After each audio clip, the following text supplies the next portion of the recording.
Transfer policy 2 बार है। Fair transfer policy का draft बहुत जल्द प्रकाशित किया जाएगा। सब कुछ पहले से ही तेजी से आगे बढ़ रहा है, जिसमें विभिन्न विषयों को शामिल करना, शिक्षाविदों की राय और संशोधन शामिल है। इस मामले में लक्ष्य 1 महीने का रखा गया है। इसी बीच सभी संबंधित लोग राज्य के शिक्षा में एक और मील का पत्थर छूने का इंतजार कर रहे हैं। एजुकेशन डिपार्टमेंट के अधिकारियों का दावा है कि अगर इसे पूरी तरह से लागू किया जाता है तो शिक्षकों को फायदा होगा। हालांकि इस बात को लेकर काफी अटकलें हैं कि क्या फेयर ट्रांसफर पॉलिसी क्या होगा। विभिन्न स्तरों पर प्राप्त जानकारी के अनुसार ABCD कैटेगरी के अनुसार फेयर ट्रांसफर पॉलिसी तय की जाएगी। संबंधित टीचिंग स्टाफ के बीच यह विचार है कि इस मामले में शिक्षकों को समर वेकेशन के दौरान ट्रांसफर कर दिया जाएगा। न्यू एजुकेशन पॉलिसी के लागू होने के बाद कई मुद्दे इसमें जोड़े गए हैं, जिसमें से एक फेयर ट्रांसफर पॉलिसी है। अब जबकि इसका ड्राफ्ट प्रकाशित होगा, इसे अंतिम रूप दिया जाएगा और इस पर कैबिनेट की मंजूरी लगेगी और यह संपूर्ण रूप से शिक्षकों तक पहुंचाया जाएगा। विभिन्न मीडिया आउटलेट्स ने न्यू ट्रांसफर पॉलिसी पर रिपोर्ट दी है, जिसमें कहा गया है कि यदि किसी शिक्षक ने कम से कम 5 साल तक सेवा किया है, उसे स्थानांतरित कर दिया जाएगा। इस स्थिति में कर्मचारियों को कई वर्षों तक एक ही स्कूल में रहने का अवसर नहीं मिलेगा। हालांकि विभिन्न हलकों से यह भी दावा किया जा रहा है कि इस ट्रांसफर पॉलिसी के लागू होने से पहले शिक्षक संगठन या शिक्षक कर्मचारी संगठन का नेतृत्व अपनी राय व्यक्त कर सकता है। फेयर ट्रांसफर पॉलिसी लागू होने पर कर्मचारी संगठन अपनी प्रतिक्रिया देंगे। Bureau report, news now. मुख्यमंत्री डॉक्टर मानिक शाह ने निर्देश दिया है कि त्रिपुरा के स्थायी निवासी सेना या CAPF कर्मियों के 18 वर्ष से अधिक आयु के अविवाहित आश्रित पुत्र पुत्रियों को सामाजिक पेंशन प्रदान की जाए। यह निर्णय सैनिक board, startups, animal husbandry, fisheries आदि विभिन्न क्षेत्रों में काम करने में रुचि व्यक्त करने वाले उद्यमी पूर्व सैनिकों की पूरी सूची की जानकारी उपलब्ध कराने के लिए पहल करे। मुख्यमंत्री ने इस संबंध में एक स्पेसिफिक पॉलिसी तैयार करने के आदेश दिए हैं। मुख्यमंत्री डॉक्टर मानिक शाह ने एक्स सर्विसमैन और उनके आश्रितों को information technology, TCS, TPSC exam की तैयारियों के लिए आवश्यक कोचिंग उपलब्ध कराने का भी निर्णय लिया है। मुख्यमंत्री डॉक्टर मानिक शाह ने राज्य के सैनिक रेस्ट हाउस का आवश्यक जीर्णोद्धार, पूर्व सैनिकों और उनके आश्रितों के लिए प्रशिक्षण व्यवस्था, राज्य के सैनिकों के लिए गैलेंट्री और सर्विस अवार्ड्स का मूल्य बढ़ाने, युद्ध या संघर्ष में मारे गए या फिजिकली डिसेबल्ड हुए राज्य के रक्षा कर्मियों के लिए एकमुश्त अनुग्रह अनुदान बढ़ाने और पूर्व सैनिकों को कर से पूरी तरह छूट देने का आदेश दिया है। मुख्यमंत्री डॉक्टर मानिक शाह ने राज्य सरकार की नौकरियों में पूर्व सैनिकों के लिए आरक्षण की सीटों को बढ़ाने, इंटीग्रेटेड मिलिट्री कॉम्प्लेक्स का विस्तार करने आदि विभिन्न मुद्दों पर जोर देते हुए इस संबंध में आवश्यक कदम उठाने के निर्देश दिए हैं। Bureau report, news now. Allah शब्द वाले एक फिल्मी गाने पर नाचने के आरोप में एक स्ट्रीट डांसर को सार्वजनिक रूप से प्रताड़ित किए जाने का वीडियो सोशल मीडिया पर तेजी से वायरल हो रहा है। इसके बावजूद आरोपियों के खिलाफ अब तक कोई कार्रवाई नहीं की गई है। इस घटनाक्रम को लेकर राज्य के जागरूक नागरिकों द्वारा गंभीर सवाल उठाए जा रहे हैं। एक स्ट्रीट डांसर युवक को अल्लाह के बंदे गाने पर नाचने पर सार्वजनिक रूप से पीटा गया। हालांकि घटना के 72 घंटों बाद भी राज्य प्रशासन ने इस घटना पर कोई कार्यवाही नहीं की है। रविवार को उदयपुर में माताबाड़ी के बगल वाले सड़क पर एक गरीब वृद्ध महिला के लिए पैसे जुटाने के लिए नाचते समय युवक को सार्वजनिक रूप से प्रताड़ित किया गया। जैसे ही यह घटना सोशल मीडिया पर फैला, पूरे राज्य में तीखी प्रतिक्रिया उत्पन्न हो गई। नागरिक हमलावर की गिरफ्तारी की मांग कर रहे हैं। हालांकि प्रशासन ने अब तक घटना से अपना हाथ खींच कर रखा है।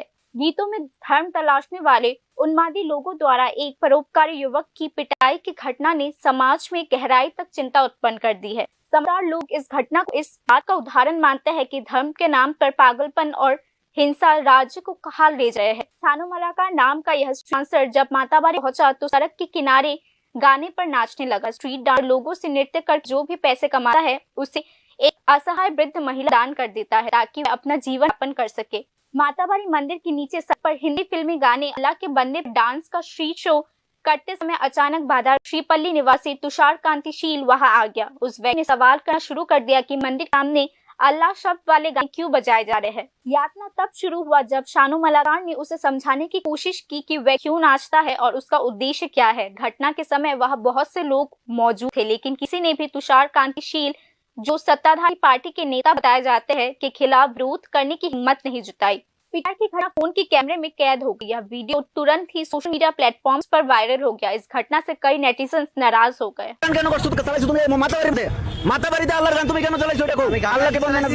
अल्लाह के बंदे हंसते अल्लाह के अल्लाह का स्थान है। मेरी बात सुन लीजिए, मुझे बोलने का हक है कि नहीं? यहाँ पर स्थान नहीं है, हिंदुस्तान है, हिंदुओं का है, ठीक है, लेकिन ये त्रिपुरेश्वरी माँ है। हाँ, मैं आप लोग जानते हो, मैं रोड साइड डांस करके तुमको मैंने क्या बोला? तुमको मैंने बोला कि तुम गाना चेंज कर दो। तुमको मैंने ये गाना चलाया त्रिपुरेश्वरी माँ के सामने। यहाँ पर अल्लाह के बंदे हैं, हिंदुस्तान का धरती है, आर्टिस्ट है, कोई जिहादी का धरती नहीं है। मैं भी एक आर्टिस्ट हूँ। इस घटना के माध्यम से एक और जहां समाज मृत महिला की जान बचाने के लिए सड़क पर नाच कर पैसे कमाने जैसे मानवीय कार्य देखा, वहीं दूसरी ओर समाज ने प्रशंसा के बजाय शानू मालाकार को तथाकथित राजनीतिक बलों द्वारा सार्वजनिक रूप से प्रताड़ित करते हुए भी देखा। हिंदी फिल्म के गाने इसीलिए नहीं बजा सकते क्योंकि उनमें अल्लाह शब्द है। यह आदेश किसने दिया? मंदिर के नीचे सड़क पर ह्यूमनिस्ट गीतों के शब्दों में धर्म तलाशने वाले समाज को कहाँ ले जा रहे हैं? राज्य की जनता ने ये सारे सवाल उठाने शुरू कर दिए हैं। ऐसी जघन्य घटनाएं सामने आने के बाद भी प्रशासन भूमिका है, इस बारे में भी सवाल उठ रहे हैं। पुलिस जहां शांति की अपील करते हुए लोगों को गिरफ्तार जैसे कार्यवाही कर मिसाल कायम किया है, वही सवाल यह उठता कि सत्ताधारी पार्टी का रौब जमकर धर्म के नाम विभाजन फैलाने वाले उपद्रवियों के खिलाफ कार्यवाही क्यों नहीं की जा रही? Bureau report, news now. राज्य के नेता प्रतिपक्ष जितेंद्र चौधरी ने गाने में अल्लाह शब्द के कारण स्ट्रीट डांसर को सार्वजनिक रूप से प्रताड़ित किए जाने की घटना की कड़ी निंदा की है। मंगलवार को पत्रकारों से सवाल जवाब के दौरान इस विषय पर प्रतिक्रिया देते हुए नेता प्रतिपक्ष जितेंद्र चौधरी ने अब तक आरोपी व्यक्ति की गिरफ्तारी नहीं होने को लेकर पुलिस की भी तीखी आलोचना की। उन्होंने राज्य में कानून का शासन स्थापित करने के लिए पुलिस को निष्पक्ष भूमिका निभाने की सलाह भी दी है। এই সমস্ত ঘটনায় পুলিশকে জিজ্ঞেস করা হলে তারা বলে না কেউ তো এফআইআর করেনি। তো এরকম তো ঘটনা অন্য ক্ষেত্রেতে কিছু লোক মিছিল করলো, এফআইআর না করলেও পুলিশ হন্তদন্ত হয়ে তাদের বিরুদ্ধে নানা ধরনের যে ধারা যুক্ত করে দেয়, যা এই সমস্ত লোকদের বয়ানে যারা সাংবিধানিক অধিকার হিসেবে কথা বলেন। नरसिंहगढ़ स्थित सरकारी बाल गृह में 3 वर्षीय बच्ची की कथित तस्करी के आरोपों को लेकर मंगलवार को स्थानीय विधायक नयन सरकार ने मौके पर पहुंचकर निरीक्षण किया। सोशल मीडिया पर वायरल हुई जानकारी के आधार पर यह आरोप सामने आया कि बाल गृह के कुछ कर्मचारी मिलकर बच्ची को गुप्त रूप से कहीं और भेज चुके हैं, जिसकी सूचना उसकी मां को नहीं थी। विधायक नयन सरकार ने निरीक्षण के दौरान कहा कि पूरे मामले की निष्पक्ष जांच कर सच्चाई सामने लाना बेहद जरूरी है। महिला समिति के प्रतिनिधियों ने भी आरोप लगाया कि जब बच्ची की मां से गृह में सौंपा था तब संबंधित कर्मचारियों ने बिना किसी रजिस्ट्रेशन के, बिना उसकी मां की जानकारी बच्चे को कहीं और भेज दिया। फिलहाल मामले को लेकर जांच की मांग तेज हो गई है और प्रशासन से कार्रवाई की अपेक्षा की जा रही है। পাচার করেছে এটাই অফিসের স্টাফরাও বলেছেন, কিন্তু আমরা যে কি জায়গায় আছি, আজকে অফিসে সরকারি বেতন পায় সবকিছু, তারপর দেখা গেল তারা ওই মহিলা বুঝে না, গরিব মহিলা, 2টা বাচ্চা আগেও আছে। बाकी खबरें ब्रेक के बाद। আপনি দেখছেন নিউজ নাও, আমরা জানি কোনটা খবর। প্রথম আলো এলো শুদ্ধ সকাল, শুদ্ধ সলিলে আজ বাজালো ত্রিতাল, মন্দিরে শুদ্ধ পূজার ধ্বনি, অগ্নি শুদ্ধ হর এ সিঞ্জিনী, পরিণীতা নারী তুমি অনুপমা, শুদ্ধ সোনায় সাজো হে নিরুপমা। শুদ্ধতার স্বর্ণ মন্দির, কালিকা জুয়েলার্স, আগরতলা।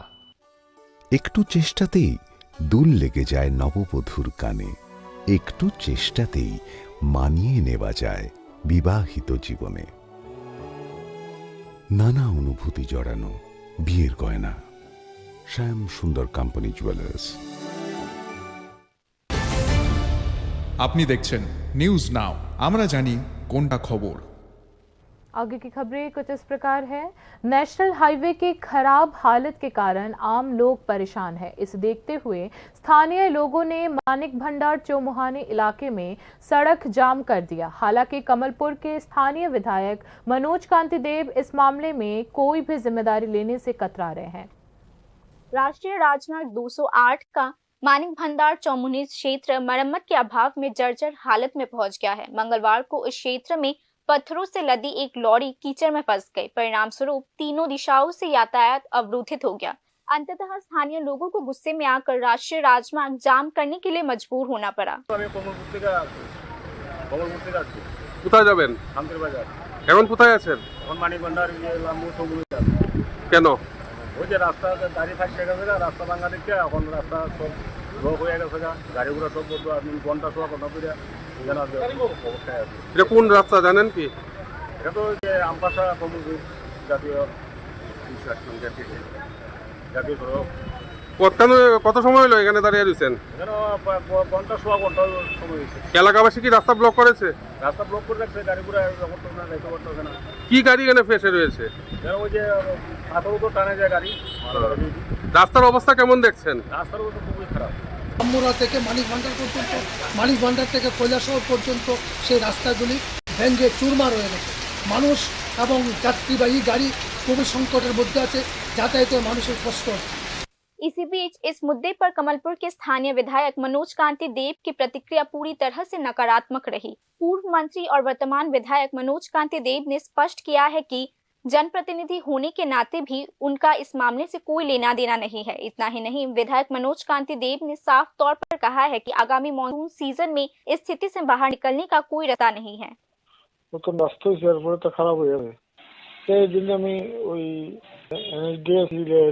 ঢাকায় ছিল সিএম, আমি আসলাম, তখন কইছি তারা কইছি তো ঠিক করবো। আমার পোর্শন, আমার বিধানসভার পোর্শন বেশি জায়গা না, বেশি জায়গায় কয়েক জায়গা পড়ছে না। অবভিয়াসলি এটা খারাপ হয়েছে, রাস্তা খারাপ হয়েছে, অন্ত ঠিক করতে লাগবে বর্ষার সিজনে। আমরা জানাইছি তো, সিএম রে জানাইছি, এনএসডিসি লিয়া বইছি। হ্যাঁ কইছে তারা ঠিক। বর্ষার মধ্যে কাজ করা মুশকিল আছে, বৃষ্টির মধ্যে আমার মনে হয় না डेवलपमेंट करता होगा। निर्माण के 6 महीने बाद से ही राष्ट्रीय राजमार्ग 208 की हालत खस्ता है। खुआई कमलपुर कुमारघाट रोड पर मानिक भंडार चौमुहनी रेस्टोरेशन अभाव में जर्जर स्थिति में है। स्थानीय लोगों को हर दिन इस तरह से यात्रा करने में समस्या हो रही है। सड़क पर बड़े बड़े गड्ढे हो जाने के कारण यातायात में समस्या आ रही है। यहाँ तक ड्राइवर्स को भी अक्सर दुर्घटनाओं का सामना करना पड़ता है। अंततः स्थानीय लोगों को राष्ट्रीय राजमार्ग अवरोधित करने के लिए मजबूर होना पड़ा। Bureau report, news now. राज्य की स्वास्थ्य सेवाओं में डॉक्टरों के एक वर्ग की गैर जिम्मेदारी की कीमत आम जनता को चुकानी पड़ रही है। ऊनकोटे जिला अस्पताल में भी ऐसी ही तस्वीर सामने आई है। घंटों लाइन में खड़े रहने के बावजूद मरीजों को विशेषज्ञ डॉक्टरों की सेवाएं नहीं मिल पा रही है। डॉक्टर्स के एक ग्रुप के लिए पूरे स्टेट मेडिकल सर्विसेज का अपमान किया जा रहा है। यह स्वार्थी डॉक्टर समय से अस्पताल नहीं आते और इसके कारण मरीजों को नुकसान हो रहा है। कोलाशहर के भगवान नगर क्षेत्र में स्थित ऊनकोटे डिस्ट्रिक्ट हॉस्पिटल में प्रत्येक मंगलवार को सुबह 9 बजे से दोपहर 3 बजे तक एक ऑप्थेल्मोलॉजिस्ट पेशेंट की सेवाओं में नियुक्त किया गया। हालांकि इस मामले में जनता की शिकायत है कि जिला अस्पताल के ऑप्थेल्मोलॉजिस्ट इंचार्ज डॉक्टर देवल किशोर पाल लगभग हर सप्ताह अनुपस्थित रहते हैं या समय से हॉस्पिटल नहीं आते हैं। मरीजों द्वारा जिला हॉस्पिटल के अधिकारियों से कई बार शिकायत करने के बावजूद संबंधित नेत्र रोग विशेषज्ञ मौजूद नहीं रहते हैं। इसके परिणाम स्वरूप सैकड़ों मरीज परेशान हैं। কোন জায়গায় তো মানে কি কি কারণে দাঁড়িয়ে দিয়েছেন? দাঁড়াই আছি, ডাক্তার এখনো আসেন নাই। আপনার কটা থেকে? আমি 9টা 20 মিনিটে এখানে এসে দাঁড়াই আছি। আমার আগে অনেক পেশেন্ট ছিল, দীর্ঘ লাইন হয়ে গেছে, ডাক্তার এখনো আসেন। আমরা সঠিক চিকিৎসাটা পাচ্ছি না। তো আপনি কি জন্য এখানে আইছেন? চোখটা দেখাইবার লাগে। কটা থেকে লাইন দাঁড়াইছেন? মানে কি কারণে দাঁড়াইছেন? চোখটা দেখাইবার। ডাক্তার কি আইছে? ডাক্তার এখন আইছে, ডাক্তার এখন দেখছে। তো আপনি কতক্ষণ দাঁড়িয়ে থাকবেন এরকম? প্রায় সময় কি রকম হয়? दूर दूर से नेत्र रोगी काफी पैसा खर्च करके अस्पताल आते हैं और टिकट लेने के लिए खड़े रहते हैं। दोपहर 12 बजे के बाद भी संबंधित नेत्र रोग विशेषज्ञ हॉस्पिटल में नहीं दिखाई देते। আমরা সকাল 9টা থেকে ডাক্তার দেখানোর লেগে চোখের ডাক্তারের দেখানোর লেগে এই ডিস্ট্রিক্ট হসপিটালে গিয়ে লাইন ধরে অপেক্ষা করি। কোনো স্টাফ নাই, ডাক্তার নাই। এখন 11টা বাজে, এখন পর্যন্ত তাই নাই আইসা। ঠিক আছে, আমরা প্রায় 100 মানুষ আছি এই কষ্ট বুক করতেছি। এটা কোন হাসপাতাল? এটা ভগবানগড় জেলা হাসপাতাল। এখানে সপ্তাহে একদিন মাত্র চিকিৎসা করা হয়। তারপরেও ডাক্তারবাবুরা একটু দেরি করে আয়, তারা মর্তিমাফিক আয়, 12টা একটা সময় আয়। এখানে একটা হরানির শিকার হইতেছে। প্রতি সপ্তাহে কিভাবে দেখানো হয়? শুধুমাত্র মঙ্গলবার দেখে দাবি রাখি এখানে যাতে প্রচুর রোগী যাতে সপ্তাহে 2 দিন দেখা হয়। শুধু চোখের ডাক্তার? হ্যাঁ, চোখের ডাক্তার। অনেক রোগী চোখের সমস্যা নিয়ে এখানে আয়, কিন্তু ডাক্তারের পরিষেবা পায় না। जबकि मुख्यमंत्री डॉक्टर मानिक शाह हमेशा से राज्य की स्वास्थ्य सेवाओं को जमीनी स्तर तक लाने और राज्य के आम लोगों तक पहुंचाने को महत्व दे रहे हैं, ऐसे में गैर जिम्मेदार डॉक्टर पूरे स्वास्थ्य सेवाओं पर सवाल उठा रहे हैं। विशेषज्ञों का मानना है कि यदि तत्काल उचित कदम नहीं उठाया गया तो राज्य सरकार की पूरी पहल विफल हो सकती है। Bureau report, news now. महज 1.5 साल में ही एमएलए हॉस्टल की छत टूट गई और कमरों में पानी टपकने लगा है। इतना ही नहीं, कमरे में दरवाजे से लेकर खिड़कियों तक सब कुछ खराब गुणवत्ता का है। वहीं सत्तारूढ़ पार्टी के विधायक प्रमोद रियांग ने इस पर कड़ा रोष व्यक्त किया। महज 1.5 साल के भीतर ही एमएलए हॉस्टल की छत टूट गई और पानी अंदर आने लगा। दरवाजे और खिड़कियों की हालत भी खराब है। यह दुखद तस्वीर सामने आते ही सत्तारूढ़ पार्टी के विधायक और शांति बाजार के प्रतिनिधि प्रमोद रियांग ने हॉस्टल के निर्माण की गुणवत्ता पर सवाल उठाए। राज्य के जनरल एडमिनिस्ट्रेटिव डिपार्टमेंट के तहत निर्मित एमएलए हॉस्टल वैसे तो राजनेताओं के लिए एक महत्वपूर्ण आवासीय परियोजना है, लेकिन इसके निर्माण के 1.5 साल के भीतर ही इसकी खस्ता हालत सामने आने से विधायकों समेत आम जनता भी हैरान है। विधायक प्रमोद रियांग ने कहा, अगर 1.5 साल में ही हॉस्टल की यह हालत है तो भविष्य में यहाँ रहना संभव नहीं होगा। निर्माण कार्य बेहद घटिया स्तर का किया गया है। छत में दरार है, बारिश में कमरों में पानी टपकता है और दरवाजे खिड़कियों की गुणवत्ता भी बेहद खराब है। यह बेहद दुखद और चिंताजनक बात है। एक्चुअली আমি আজকে সকালে যখন ঘুম থেকে উঠি তখন হঠাৎ করে আমার রুম থেকে উপর থেকে জল পড়তেছে। তো আমি নিচে দেখলো মানে জলটা কোথা থেকে পরে দেখতে গিয়ে বলো উপরে ছাদ থেকে জল পড়তেছে। তো দেখো আমরা এসেছি 2023 গভর্নমেন্ট আসার পরে আমরা এই হোস্টেল আমরা সবাই এমএলএ আমরা এখানে ঢুকেছি। তো ঢুকার পরে দেখলো যে 2 বছরের নাগাদ যদি এইভাবে জল পড়ে আরো লম্বা আছে, আমরা যাওয়ার পর অনেক এমএলএরা আসবে এখানে বা থাকবে, কিন্তু তখন কি হবে? মাত্র 2 বছরের মধ্যে যদি এইভাবে কাজ হয়, একদম লো কোয়ালিটির কাজ, শুধু ওইটাই না অনেক বাইরের দিকেও দেখছি আমরা এইগুলো মানে কাজগুলো ঠিক হয় না। আমার এখানে কয়েকটা আমার দরজা একটা আছে, এই দরজা তো তোমরা দেখেছো মনে হয়, এই দরজাতে সেম একই অবস্থা। 2 বছরের মাথার কি জানে কি দরজাটা সব খুলে গেল। তো আমি চাই যে কাজ করো, সরকার টাকা দিছে ওর ভালো কাজ করার জন্য, তিনি কন্ট্রাক্টর যদি ভালো করে কাজ না করেন, ভালো কাজ করে তোমরা টাকা ওইভাবে নিয়ে যাও, তখন আমরা থাকবো এখানে। কারণ আমরা এখন এখানে কষ্ট পাইতেছি। এখন কালকে তো সারা রাত বৃষ্টি নাই, বৃষ্টি না থাকার আগে জলেই এখন যদি 2-3 দিন ধরে কন্টিনিউ যদি বৃষ্টি থাকে তাহলে এই রুমে থাকতে পারতাম। শুধু আমার রুম না, এরকম কয়েকটা রুম আছে। আমি সকালে নিচে কেয়ারটেকাররা ডাক দিয়েছি, দেখাইছি যে কি কি দেখো সেটা। তো তার পিছনে স্যার এরকম আর কয়েকটা রুম আছে যেভাবে মানে জল পড়ে ছাদের থেকে। यदि राज्य के विधायक के आवास की यह हालत है तो अन्य विभागों के कार्यों की गुणवत्ता की कल्पना करना आसान हो जाती है। उन्होंने इस घटना में इंजीनियरिंग डिपार्टमेंट की भूमिका और जनरल एडमिनिस्ट्रेटिव डिपार्टमेंट के तहत ठेका कार्यों पर भी सवाल उठाया। আগে সরকার তারাই সব ঘরগুলো করা হয়েছে। আমরা তো 2023-এর পরে, যখন 2018 আমরা সরকার আছে তখনও ঘরটা কমপ্লিট হয়নি। আমরা আসার পরে 18-23 আমরা কমপ্লিট করছি। করার পর আমরা 23-এই সব এমএলগুলো ঢুকার পরে দেখলো যে অল্প আগে যেটা আমি করলো যে ঢুকার পরে দেখলো প্রথম সব শুনতো কোনো রঙগুলো কালারগুলো সব ওকে। পরে আস্তে আস্তে তখন দেখতে যে এই সাইডে পাট পড়ে জায়গা, বৃষ্টি জল ছাদের থেকে জল আয়। তো এটাই আমি চাই যে দেখো গভর্নমেন্ট এটা কি করতে পারে, কন্ট্রাক্টরে কি ফাইন করবে না কি করবো। কেননা কাজ 2 বছর আগাতেই যদি এইভাবে অবস্থা হয়, আগামী দিন আরও কি হবে। গভর্নমেন্ট তো ভালো টাকা দিছে এটার জন্য, তো তুমি ভালো টাকা কাজও ভালো করে করো, তুমি টাকা এইভাবে নিয়ে যাও।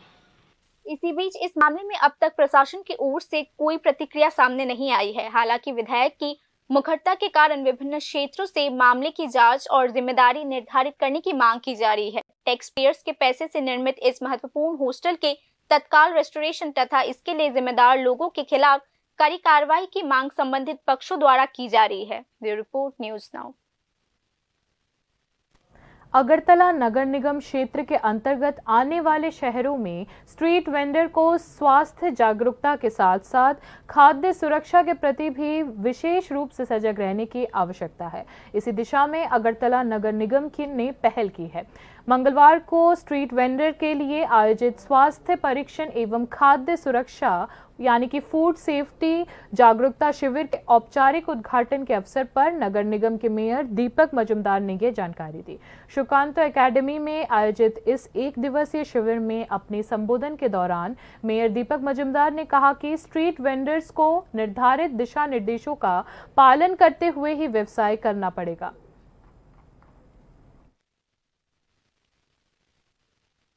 যারা স্ট্রিট ভেন্ডিং করেন বা স্ট্রিট ভেন্ডার এই ব্যবসার সঙ্গে যুক্ত আছেন, তারা আগে নিজেকে সুস্থ রাখতে হবে এবং তাদের মাধ্যমে যে খাবার শহরবাসী বা রাজ্যবাসীকে তুলে দেওয়া হয়, সেই খাবারগুলিও যাতে তাদের গুণমান এবং সেই ক্ষেত্রে তাদের বজায় রাখা তাদের একটা ডিউটির মধ্যে পড়ে।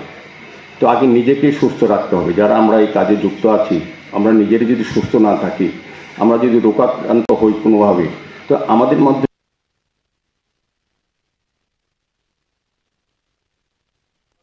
महाराष्ट्र के पुणे में आयोजित 14वीं भारतीय छात्र संसद में भाग लेकर सोनामुड़ा के मेलाघर निवासी युवा शुभम नमा ने पूरे देश में तीसरा स्थान प्राप्त कर त्रिपुरा राज्य का गौरव बढ़ाया है। रबर टेक्नोलॉजी में बीटेक कर चुके शुभम ने हाल ही में पुणे में आयोजित एक राष्ट्रीय कार्यक्रम में भाग लेकर बड़ी उपलब्धि हासिल की है। यह 3 दिवसीय कार्यक्रम 8 से 10 फरवरी तक MIT school of government Pune के द्वारा आयोजित किया गया था।